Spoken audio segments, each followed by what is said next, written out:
Hadzabe adalah suku pemburu pengumpul yang mendiami kawasan utara Tanzania yang dikenal memiliki bahasa yang sangat unik. Suku Hadza berbicara menggunakan bahasa yang dikenal sebagai Hadzaani, sejenis bahasa yang menggabungkan antara klik, letupan, dan suara yang sangat unik, sehingga bahasa ini sangat sulit untuk ditiru bahkan dipahami, kecuali oleh anggota suku itu sendiri.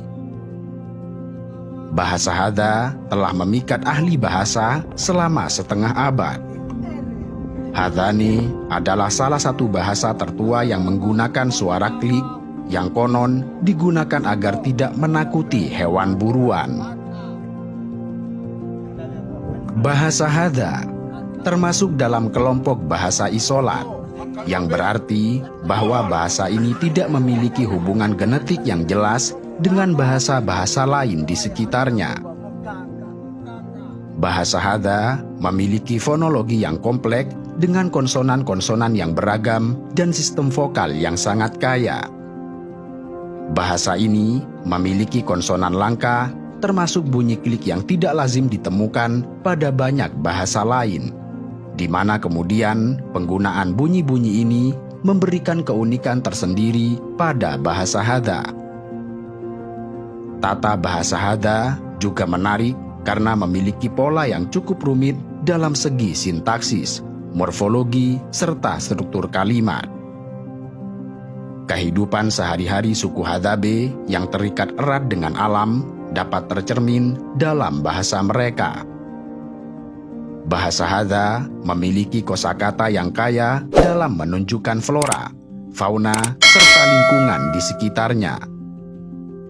Mereka memiliki istilah yang spesifik untuk berbagai jenis tumbuhan, binatang, serta aktivitas berburu, yang semua itu menggambarkan kedekatan mereka dengan alam.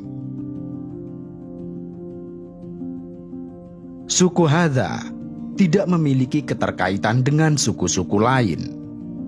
Menurut salah satu catatan sejarah lisan suku Hadza, masa lalu mereka terbagi menjadi 4 periode, yang masing-masing didominasi oleh budaya yang berbeda. Bahasa mereka pernah diklasifikasikan dengan bahasa Khoisan karena memiliki klik. Tetapi karena tidak terdapat bukti bahwa mereka memiliki keterkaitan, bahasa Hadza dianggap sebagai bahasa isolasi. Secara genetik, Hadza tidak memiliki hubungan yang terlalu dekat dengan penutur Khoisan yang tinggal hanya 150 km jauhnya.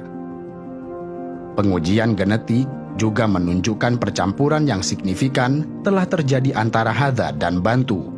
Sementara percampuran kecil dengan populasi berbahasa Nilotik dan Husitik telah terjadi dalam beberapa ribu tahun terakhir. Nenek moyang suku Hadza diperkirakan telah tinggal di wilayah mereka saat ini selama puluhan ribu tahun. Hadzaland hanya berjarak 50 km dari Ngarai Olduvai dan 40 km dari situs prasejarah Laetoli. Bukti arkeologis menunjukkan bahwa daerah tersebut terus diduduki oleh pemburu pengumpul seperti Hadza setidaknya sejak awal zaman batu akhir, atau sekitar 50.000 tahun yang lalu. Meskipun Hadza tidak membuat seni cadas, tetapi mereka menganggap bahwa beberapa situs seni cadas di wilayah mereka mungkin setidaknya berusia 2000 tahun telah diciptakan oleh nenek moyang mereka. Suku Hadza dianggap sebagai salah satu suku pemburu pengumpul terakhir di Afrika yang berjumlah sekitar 1.300 anggota suku. Sebagai masyarakat pemburu dan pengumpul, mereka tidak memiliki hewan ternak, tidak bercocok tanam, juga tidak menyimpan makanan mereka sendiri. Mereka bertahan hidup dengan berburu menggunakan panah atau tombak. Mereka hidup dengan cara yang mirip dengan cara dan budaya leluhurnya yang telah berlangsung selama ribuan tahun. Suku Hadza mengandalkan keahlian berburu serta mengumpulkan buah-buahan, umbi-umbian dan madu liar dari lingkungan sekitarnya. Mereka hidup dalam kelompok kecil yang biasanya terdiri dari 20 hingga 30 individu. Hadza memiliki kepercayaan animisme, sebuah keyakinan bahwa segala sesuatu di dunia memiliki jiwa atau roh. Mereka memiliki keyakinan kuat terhadap kekuatan alam dan menghormati keseimbangan ekosistem di sekitar mereka. Ritual dan tradisi seperti upacara dansa serta penyembelihan binatang dalam perburuan memainkan peran penting dalam kehidupan sehari-hari dan upaya mereka untuk menjaga keseimbangan dengan alam. Sebagai suku tradisional, suku Hadza menghadapi tekanan eksternal dari perkembangan modern, industri, serta perubahan lingkungan yang mengancam gaya hidup tradisional mereka. Bahkan, sisi paling unik dari suku ini, yaitu bahasanya, juga mengalami ancaman kepunahan. Adopsi bahasa-bahasa yang lebih dominan, seperti Swahili atau bahasa yang digunakan dalam pendidikan formal, dapat mengakibatkan penurunan penggunaan bahasa Hadza di antara generasi muda. Seiring dengan kemajuan globalisasi, banyak anak Hadza yang mulai menggunakan bahasa yang lebih umum dipergunakan dalam interaksi sehari-hari.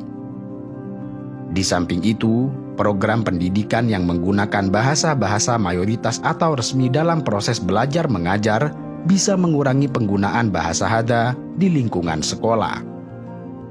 Kurangnya dukungan untuk pengajaran bahasa Hadza di sekolah menyebabkan generasi muda kurang terampil atau kurang tertarik untuk menggunakan atau mempertahankan bahasa ini.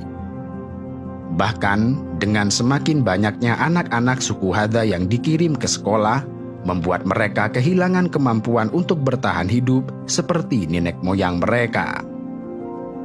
Kendati demikian, suku Hadza berusaha mempertahankan budaya mereka sekaligus menyesuaikan diri dengan perubahan zaman untuk bertahan hidup.